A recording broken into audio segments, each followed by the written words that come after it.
ये सिंहासन है चमत्कारी, 32 पुतलियों वाला, 32 पुतलियों वाला। इसकी हर पुतली का किस्सा है एक से एक निराला, एक से एक निराला, एक से एक निराला।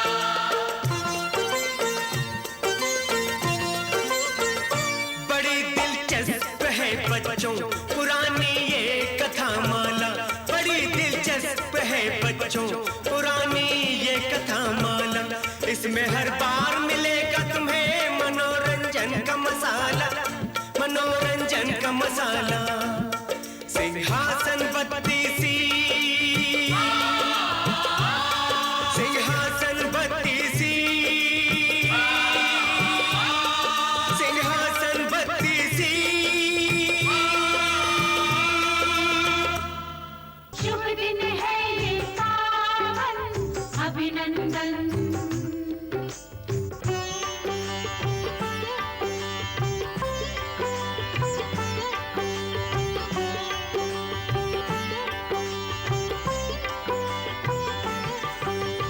सिंहासन की शोभा बढ़ाओ राजा जी, अपनी कीर्ति पताका फहराओ राजा जी। बोले हमारी छाछन अभिनंदन, आओ पधारो राजन अभिनंदन।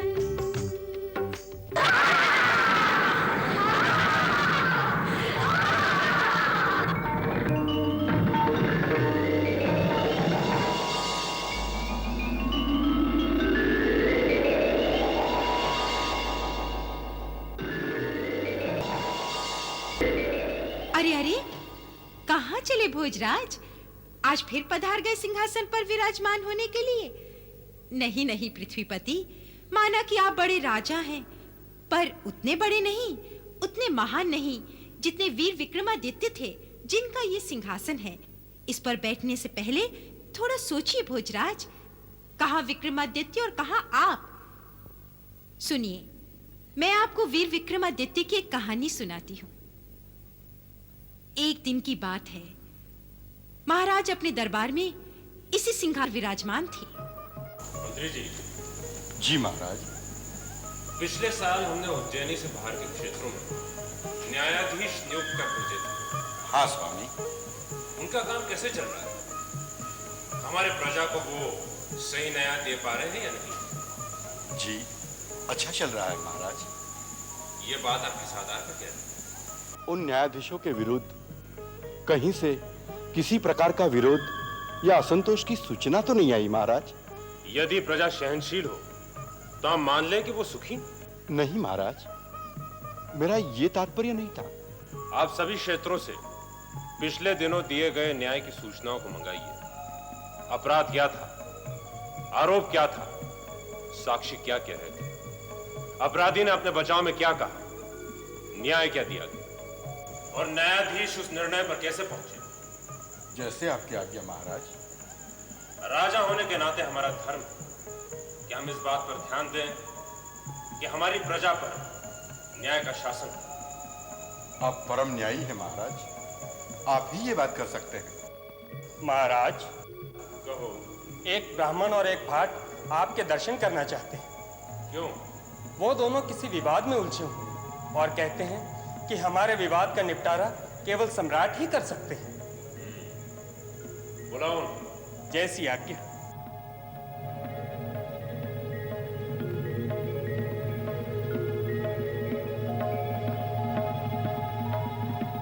आइए, आप है ब्राह्मण देवता और आप है भाट। जी महाराज। आप दोनों विवाद में कैसे उलझ गए?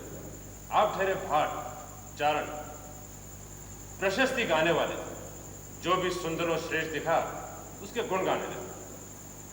और आप है ब्राह्मण, ज्ञाता, ग्रंथ पढ़ने वाले, वास्तविकता समझ जाते। आप दोनों में परस्पर मतभेद किस विषय में हो सकता है? महाराज, कुछ ऐसा ही विवाद है जो सुलझ ही नहीं रहा है।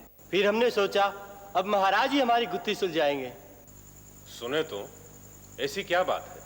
विवाद तो साधारण सा है महाराज, पर दोनों के समर्थन में इतने अधिक उदाहरण है कि किसे सच माने। मेरे ब्राह्मण मित्र कहते हैं मनुष्य का भाग्य सबसे बड़ा होता है, जिसका भाग्य बड़ा होता है उसे ही सब कुछ प्राप्त होता है। मेरा यह निवेदन श्रीमान कि कर्म बड़ा है, जो कर्म नहीं करता उसे कोई प्राप्ति नहीं होती। ये तो शाश्वत प्रश्न है, बना है बना ही रहेगा, इसमें मैं क्या उत्तर दूंगा। फिर भी मैं इस पर सोचूंगा, विचार करूंगा और फिर आपको कहूंगा। आप जो भी कहेंगे महाराज वह हमें मान्य होगा। आप भाग्यशाली भी है और जो भी आपने प्राप्त किया है अपने कर्म से, परिश्रम से ही प्राप्त किया है। आप दोनों कहाँ के रहने वाले हैं? हम पाशी के ग्राम से आए हैं महाराज। जब तक मैं आप दोनों के प्रश्नों का उत्तर नहीं देता, आप यहीं ठहरिए। मंत्री जी। जी महाराज। इन दोनों मित्रों के एक साथ ठहरने की व्यवस्था कीजिए। जो आज्ञा महाराज। कल सुन लेना, महाराज भाग्य के समर्थन में बोलेंगे।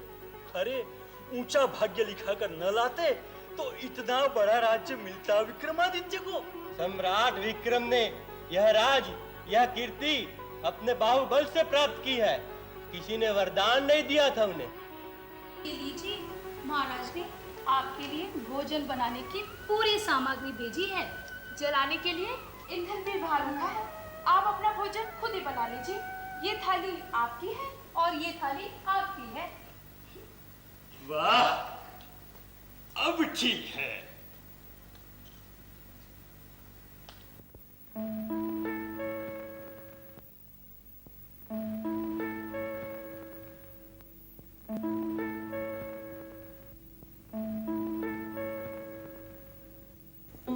मेरी थाली में कद्दू और तुम्हारी थाली में दाल, ऐसा क्यों?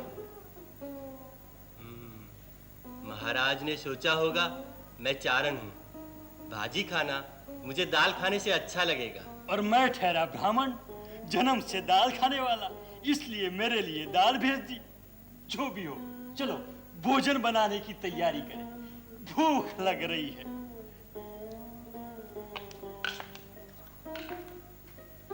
मुझे ये कद्दू क्यों भेजा? उसे दाल, मुझे कद्दू, इसमें कोई चक्कर तो नहीं? ऐसा करते हैं ब्राह्मण देवता, आप ये कद्दू ले लीजिए, मुझे दाल दे दीजिए। मैं दाल बना लेता हूँ, आप कद्दू बना लीजिए। जैसी आपकी मर्जी। हम तो जो मिल जाए खा लेते हैं। महाराज, आप? ऐसी देखने आ गया था, आपको कोई कष्ट तो नहीं हुआ? अरे ये कद्दू आपके पास? ये तो मैंने इनके लिए भेजा था। इसने मुझे दे लिया, कहा मैं दाल खा लेता हूँ, आप कद्दू खा लो। आपने ऐसा क्यों किया चारण जी? पता नहीं, सोचा मेरी थाली में कद्दू, इनकी थाली में दाल, क्यों नहीं? मिल गया आपके प्रश्न का उत्तर। ब्राह्मण देवता, काटिए इस कद्दू को। हीरे, मोती, पन्ने। देखा चारण जी, भाग्य से जो आपको मिल रहा था, संदेह में आपने उसे गवा दिया। और जिसने इस विषय पे सोचा भी नहीं था, इन ब्राह्मण देवता को वो मिल गया। इसलिए मेरी मानिए, भाग्य के बारे में सोचिए मत। जो होना होगा सो होगा, जो नहीं होना होगा नहीं होगा। एक मनुष्य के नाते आप अपने कर्म, परिश्रम और अपने कर्तव्यों को पूरा करने की सोचिए। यदि कर्म और भाग्य के उलझन में फंसे रहेंगे तो सारा जीवन कुछ ना कर सकेंगे और संदेह में सब कुछ गवा देंगे। समझ गए महाराज, हमारी शंका का समाधान हो गया। अब भोजन बनाने की कोई आवश्यकता नहीं। आप हमारे अतिथि हैं, हमारे साथ भोजन कीजिए। आइए।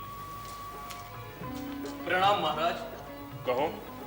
दूर गांव से आई एक वृद्ध महिला आपसे मिलना चाहती है। क्या बात है? बहुत दुखी है, केवल आपसे ही बात करना चाहती है। बुलाओ।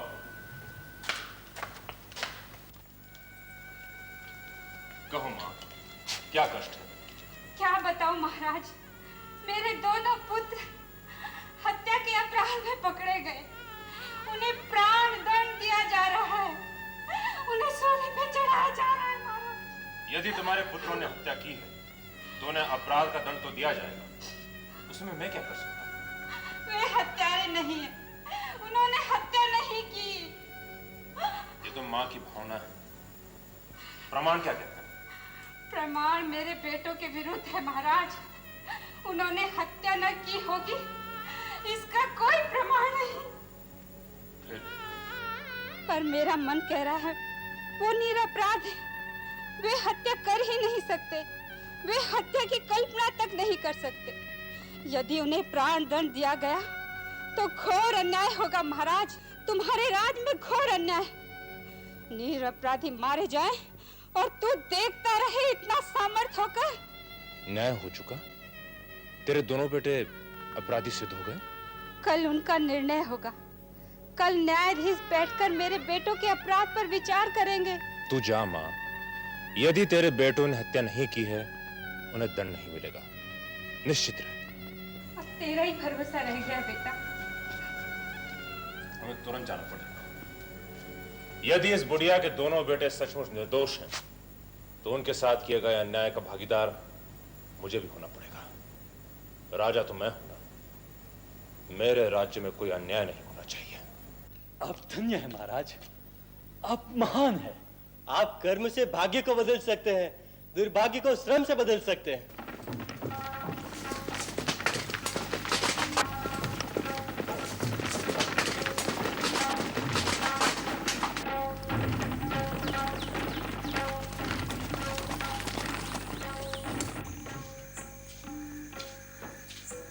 हत्या के अपराध में 2 युवक यहाँ बंदी हैं, जिनका कल न्याय होगा।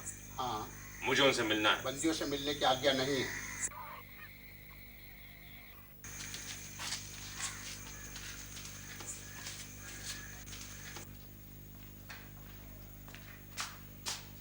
तुम्हारा नाम क्या है? जी ब्रह्मदत्त। और तुम्हारा? यज्ञदत्त। क्या तुम दोनों ने मिलकर हत्या की है? हमने नहीं की हत्या, झूठा आरोप है हम पर। हाँ। मुझे इस घटना के बारे में बताओ, ये सब हुआ कहाँ? जंगल में। तुम दोनों वहां क्या करने गए थे? हमारी बात पर कौन विश्वास करेगा, पर यह सच है महाराज। हम प्रतिदिन जंगल में चिड़िया देखने, उसका स्वर सुनने और चिड़िया की बोली का अध्ययन करने जाते हैं। चिड़िया की बोली का अध्ययन? जी, हमारा विश्वास है कि पंछी जो बोलते हैं उसका स्वर समझा जा सकता है। उस दिन हम ऐसे ही करते वन में भटक रहे थे।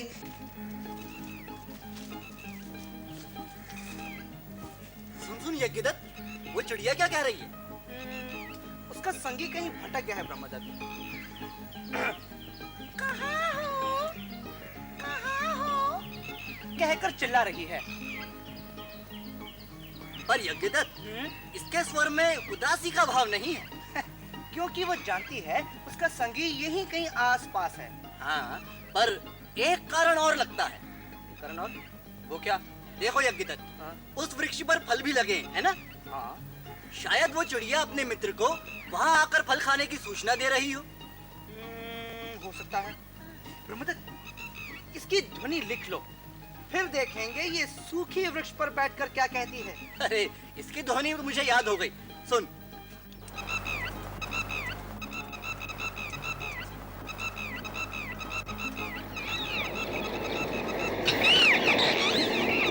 ये क्या हुआ? वो चिड़िया इतनी जोर जोर से चिल्ला क्यों रही है? लगता है कोई बात है। चलो चले, चलो।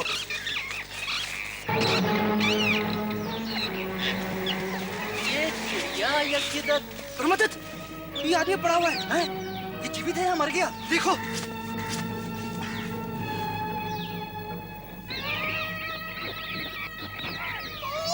अरे ये क्या? तुम लोगों ने मार डाला? मेरे साथी को मार डाला? अरे तुम लोगों ने मेरे साथी को मार डाला? कि हम उसे सच्चाई समझाएं, उसने हमें मारा, पीटा और हम पर हत्या का आरोप लगाता हमें ले गया, और उसने हमें राजा के सैनिकों को सौंप दिया। तो तुम्हारा कहना है कि वो चिड़िया ने तुम्हें बुलाया और कहा, देखो यहाँ लाश पड़ी है? हाँ, पर हम जानते हैं कि हमारी बात पर कोई विश्वास नहीं करेगा। अब मरने के अतिरिक्त और कोई राह शेष नहीं। ठीक है, कल न्यायालय में मिलेंगे।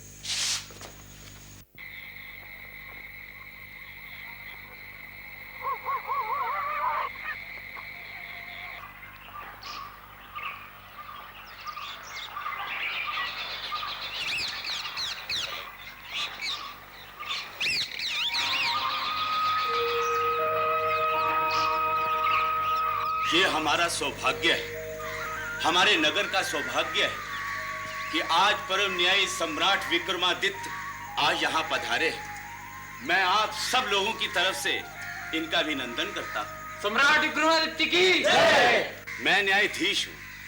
जब न्यायाधीशों के न्यायाधीश यहाँ हमारे बीच उपस्थित हों, तो ये स्वाभाविक है कि आज का न्याय वो करेंगे। अपराधियों को सम्राट के सामने उपस्थित किया जाए।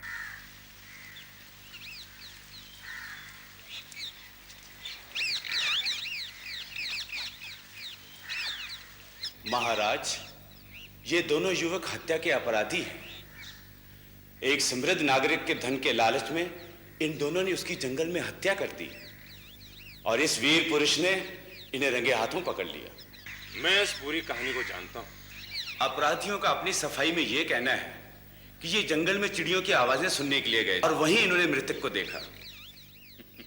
मैं ये बात भी इन दोनों से सुन चुका हूं। एक न्यायाधीश के नाते मैं इनके तर्क को हास्यास्पद मानता हूं। इसमें संदेह नहीं कि ये दोनों हत्यारे हैं। धन के लालच में यह हत्या की गई। मैं इन दोनों युवकों की सफाई भी सुन चुका हूं। तुम दोनों चिड़िया की बोली समझते हो? हम समझने का प्रयत्न करते हैं महाराज। अच्छा, तो ये बताओ, इस पेड़ पे जो चिड़िया लगातार चै चै कर रही है, वो क्या कह रही है?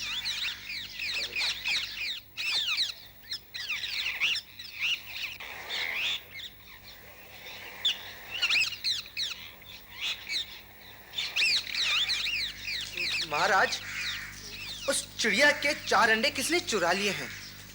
वो व्यक्ति इस समय यही है। चिड़िया उसे कोस रही है, क्रोधित है उस पर। तुम ठीक कह रहे हो। ये चिड़िया भी ठीक कह रही। कल रात तुम्हारी परीक्षा लेने के लिए मैंने उसके घोंसले से ये अंडे चुराए थे।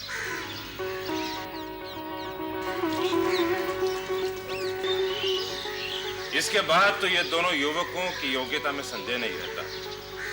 ये हत्या के उद्देश्य से जंगल में नहीं गए। हाँ महाराज, पर प्रश्न ये उठता है, यदि इन्होंने हत्या नहीं की तो फिर ये हत्या किसने की? वो भी पता चल जाएगा। पहले निर्दोषों को छोड़ दो।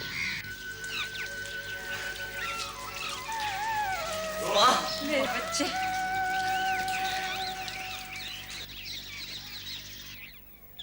उस दिन तुम जंगल में क्या करने गए थे? मैं वहां ऐसे ही गया था महाराज।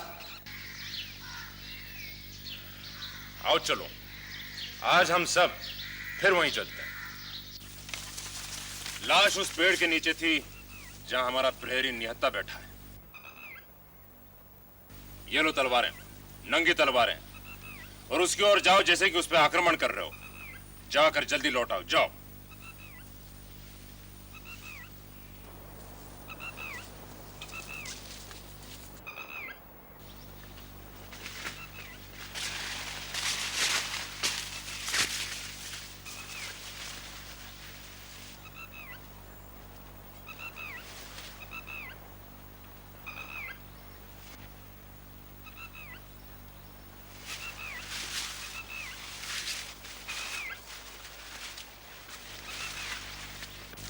अब तुम जाओ, ये खुली तलवार ले उस प्रहरी की तरफ जाओ।